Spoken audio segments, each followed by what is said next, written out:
Bem, estamos de volta e ainda estamos aqui em Provérbios capítulo 1 e vamos seguir em frente e ler o nosso texto de novo, capítulo 1, versículo 20. Grita na rua a sabedoria, nas praças levanta a voz. Do alto dos muros clama à entrada das portas e nas cidades profere as suas palavras. Até quando, honestos, amareis a necessidade? E vós, escarnecedores, desejareis o escárnio?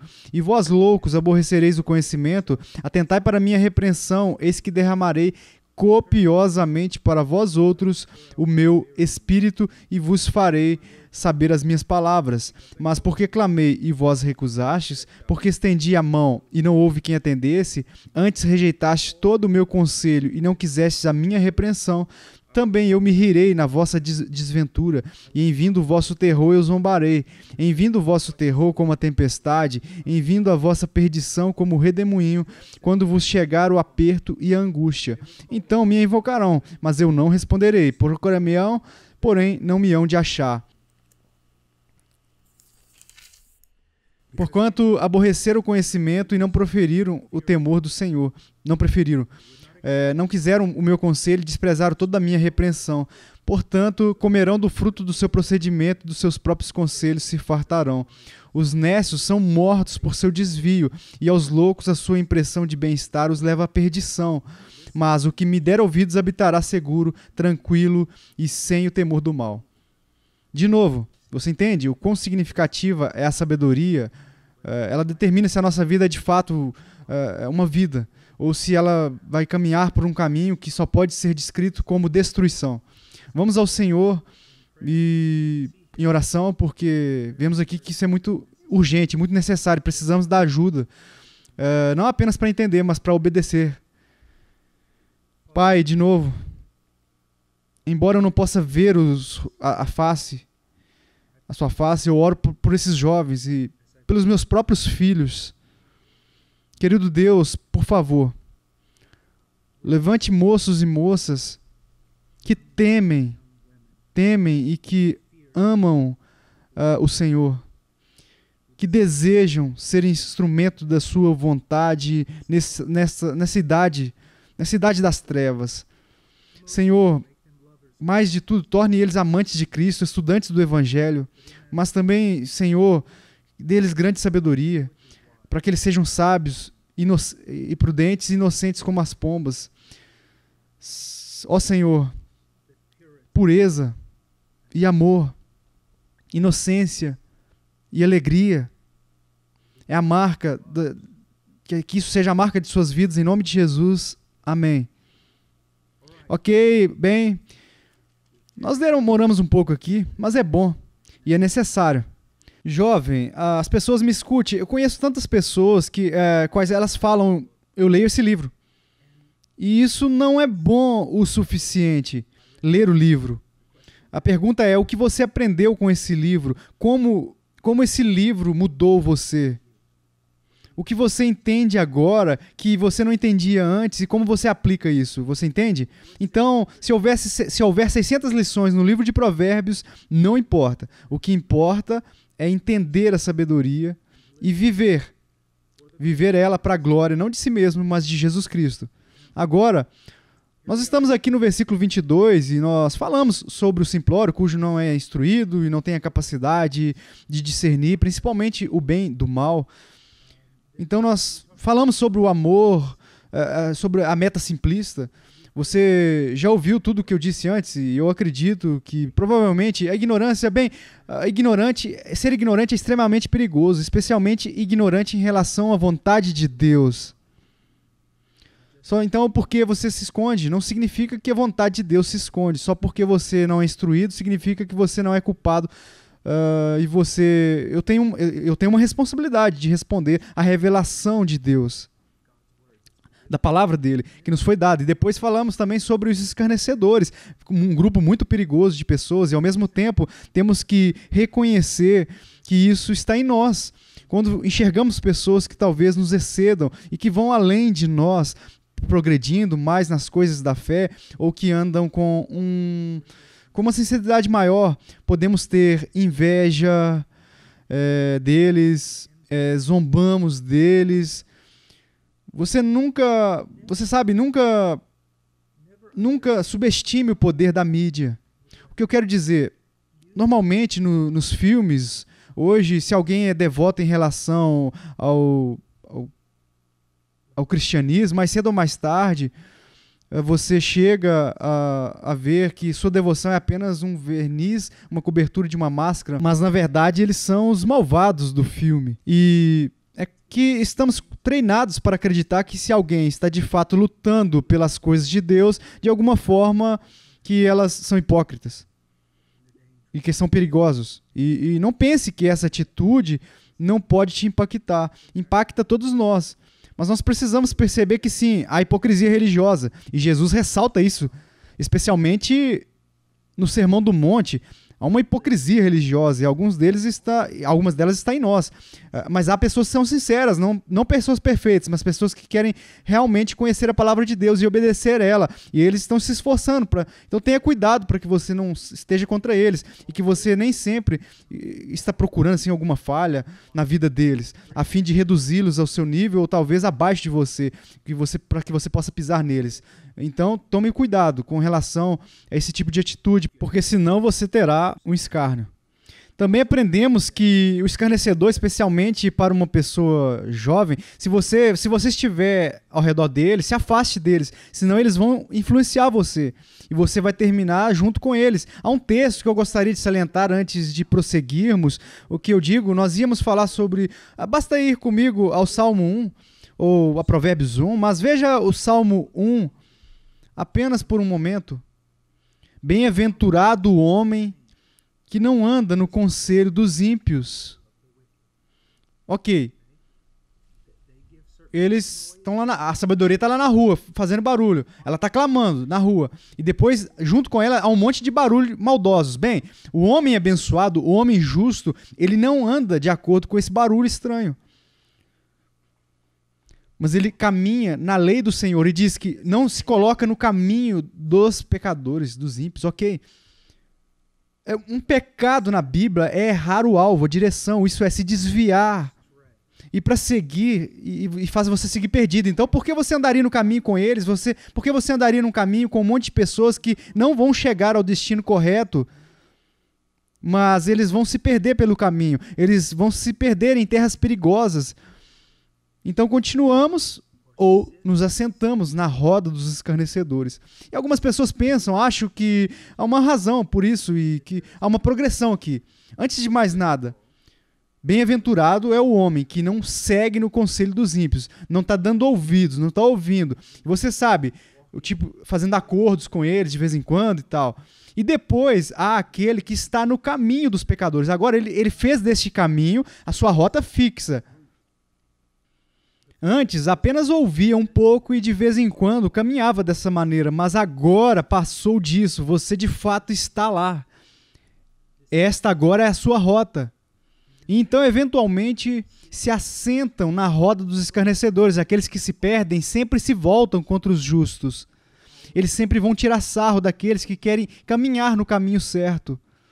E tenha muito, muito cuidado. Agora, deixe-me dar um exemplo disso que não é tão religioso. Talvez tenha ocorrido na sua vida. Talvez você tenha um irmão, uma irmã, que ao invés de dizer sim ou não, eles dizem sim, Senhor, e eles obedecem. Quando a mamãe e o papai querem fazer o bem, você tira sarro deles, seu pequeno hipócrita. Eu sei como você realmente é. Você entende? É o que você pode dizer para eles ou para os seus demais irmãos, enfim, quando eles pegam seu boné, seus 2 sapatos. Por que você está pegando isso? Seja muito, muito cuidadoso, jovem. Porque na maioria das vezes, quando fazemos algo, não percebemos que estamos fazendo. Bem, podemos ver os outros fazer e olharmos rapidamente para aquele cara, ele é um escarnecedor. Mas não enxergamos isso quando somos nós os escarnecedores. E isso é muito enganador. Que você possa até perguntar ao seu irmão e sua irmã, sua mãe, seu pai, dizer, olha, eu sou escarnecedor? Eu sou alguém que está sempre se divertindo com a cara das outras pessoas? Que estão pelo menos tentando? Agora, vamos continuar com algo que eu disse. Você sabe por que existem escarnecedores? Bem, antes de mais nada, vou responder essa questão. Nós nascemos com uma natureza pecaminosa e caída. Você deve saber disso. E nós nos deliciamos com a desobediência. E nós odiamos quando... Jesus expôs que não vamos para a luz porque as ações são más.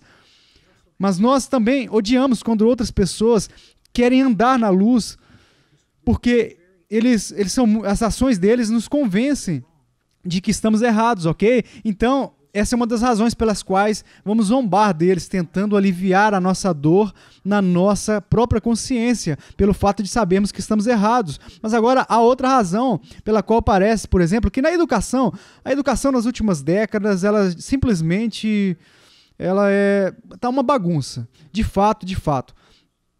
Havia muitos jeitos, maneiras antigamente de ensinar os jovens que foram totalmente desconsiderados atualmente, para que não levantasse gerações de pensadores, e agora estamos levantando gerações de zombadores. E por isso, quero falar com você por um segundo a respeito de o que é conhecido como trivium.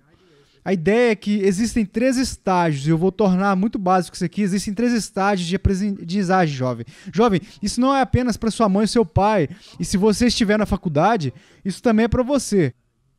Você sempre pode começar, ok? Não importa quantos anos você tenha, você pode aprender novos truques, mas se é o Senhor quem os está ensinando. Agora, ouça, antes de mais nada, é o ganho do primeiro nível, o ganho de fatos.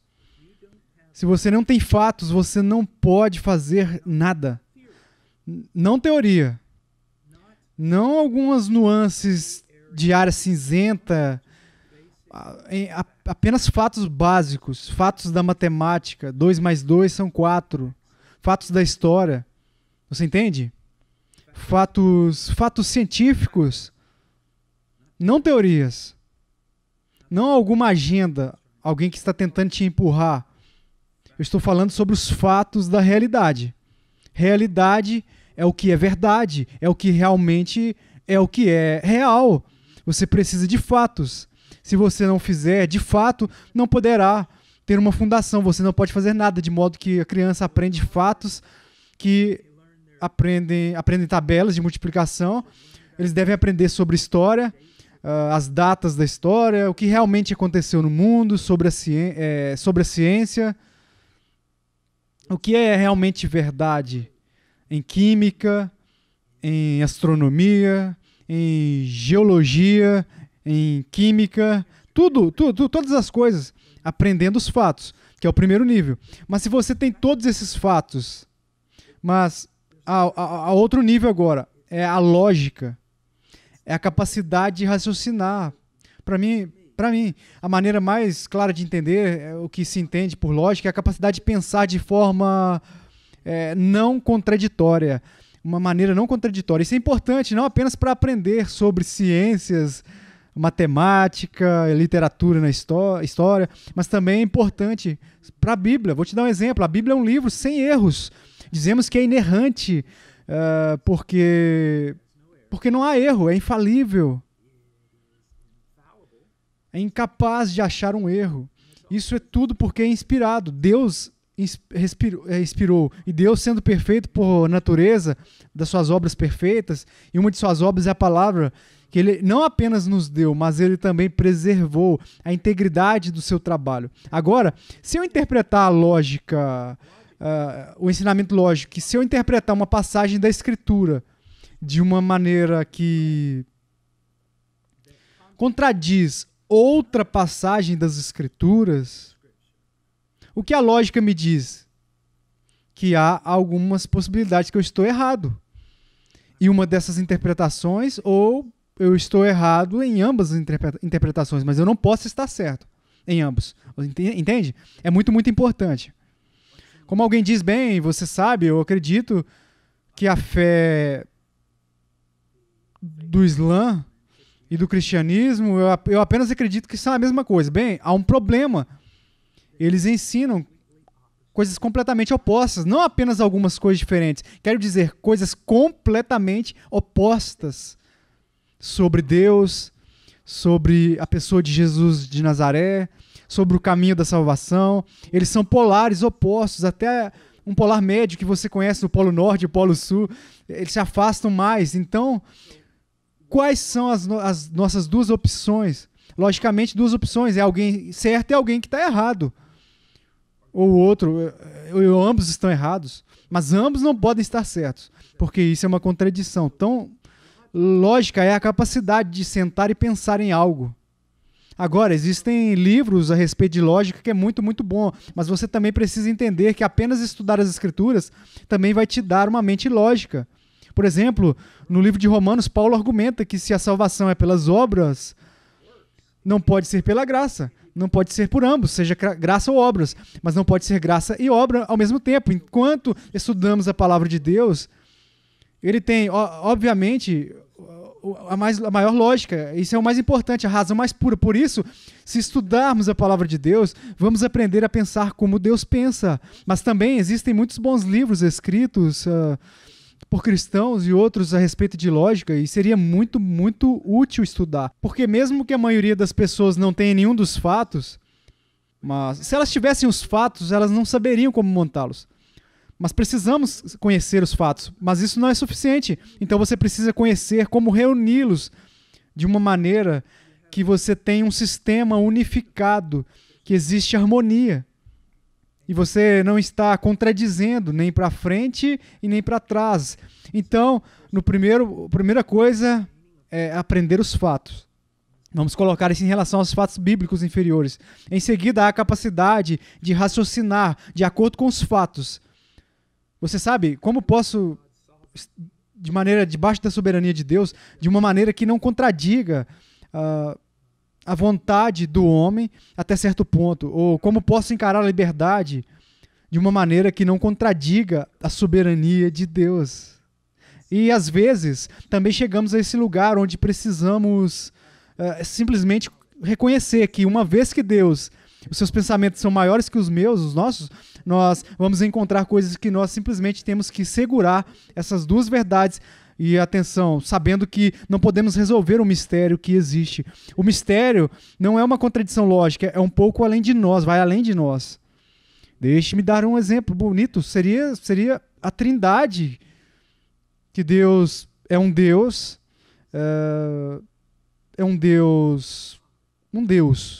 não três deuses. Existem dentro da divindade, mas sabemos como Deus existe, três pessoas distintas que são reais. E ainda uma. Podemos manter essas verdades tão evidentes e não podemos necessariamente resolver o mistério, ou o fato de que existem duas naturezas na única pessoa singular de Jesus Cristo, Jesus de Nazaré, uma natureza que é divina. Ele é Deus, completamente Deus, uma natureza que é humana. E essas duas naturezas existem sem confusão, sem misturar uma com a outra. Não era como um demagogo onde de alguma forma havia uma mistura e ele em algum lugar entre Deus e o homem. Não é isso que ele é totalmente Deus, ele é totalmente homem. Agora, algumas dessas verdades nós temos que manter uma atenção. É o seguinte, apenas dobrar o joelho e orar. Mas ao mesmo tempo, estamos usando o uso correto da razão. Agora, quando nós vamos a partir dos fatos e em seguida a lógica, então nós temos a outra, que é a terceira, é a retórica, que é falar ou discutir. Então o que temos no mundo hoje, a maioria das pessoas não sabe, especialmente com a internet, a maioria das pessoas não conhece os fatos. Eles não sabem como montá-los. Mas, garoto, eles podem ter certeza, eles gritam muito, pode ter certeza, eles gritam muito, eles vão argumentar. Todo mundo tem uma opinião hoje em dia. Com a internet, todo mundo tem uma oportunidade maior do que nunca teve para defender sua opinião. Benjamin Franklin, você sabe, todo mundo tem o direito de falar o que importa, mas eles precisam conhecer os fatos. Você entende? Agora, aqui está o que eu quero que você veja. Por exemplo, um repórter entra no meio de um grupo de estudantes do ensino médio com 12 anos e diz: o que você pensa a respeito da guerra lá no Oriente Médio? E todos eles começam a gritar algumas coisas. Mas aqui está a pergunta. Quantos desses estudantes estudaram de fato a história do Oriente Médio, estudaram filosofias, religiões que estão por detrás desses conflitos, as visões do mundo. Quantos estudaram o que está em relação à ciência, à política, estudaram antropologia? Você entende? A maioria dos estudantes nem sequer tem ideia do que está acontecendo no Oriente Médio. E ainda assim eles simplesmente gritam. E geralmente eles gritam algo que é uma estrela do rock já gritou, ou alguém que eles admiram, que eles viram de alguma pessoa pop famosa. Você entende? Não precisamos ser assim. Precisamos estudar os fatos. Precisamos aprender o uso adequado da razão e precisamos falar de uma maneira lógica e piedosa. Precisamos argumentar e sermos capazes de apresentar o nosso caso, especialmente no que diz respeito ao cristianismo, para defender a nossa fé. Ok, então essas são as duas razões básicas pelas quais nós temos escarnecedores, porque é em nós. Nós gostamos, de alguma forma, de nos esconder do que é verdadeiro, a fim de proteger a nossa consciência, e em seguida adoramos tirar sarro daqueles que fazem o que é certo, é verdade, porque nos incomoda. O outro é que fomos criados em uma cultura onde, sim, tecnologicamente, quero dizer, os computadores e tudo mais, é que é absolutamente surpreendente. Eu não quero tirar nada disso, mas nossa capacidade de pensar, especialmente a respeito da maneira moral, das coisas morais, e a religião está quase no ponto mais baixo de todos os tempos, se não no ponto mais baixo de todos os tempos. Então, zombadores, eu quero ir aqui, eu quero dizer, não apenas isso, mas rapidamente em 22, até quando, honestos, amareis a necessidade, e vós escarnecedores, desejareis o escárnio, e vós loucos aborrecereis o conhecimento? Agora, tolo. Aqui a ideia é de um não pensador, a pessoa que não pensa. Você sabe, eu costumava fazer um pouco, eu costumava, de fato, eu amava mergulhar, o mergulho básico em águas abertas, assim, mergulhador e tudo isso. E havia essas plantas, eu esqueço, acho que elas são plantas, algo que estava vivo. E eu lembro de um instrutor de mergulho me dizendo, ele disse, agora, antes de mais nada, eu quero te mostrar algo que é tão rápido que você não será capaz de acreditar. E ele foi, essa coisinha, não sei, mas como uma criatura, uma planta ou qualquer outra coisa, você poderia esticar o dedo e tocá-lo. E não apenas isso, se movia tão rápido que literalmente desaparecia diante dos seus olhos. Agora, não tem um sistema cerebral complexo. Posso dizer que foi uma resposta de estímulos. Você tocar nele, ele mudar assim rápido, me ajudou a mover rápido. Esse tipo de pessoa não necessariamente tem um cérebro muito grande, ou não está usando o seu cérebro muito, apenas estimulou a resposta de estímulos. Você diz algo que o desencadeia e ele não vai pensar, ele vai gritar. E é isso que é um tolo.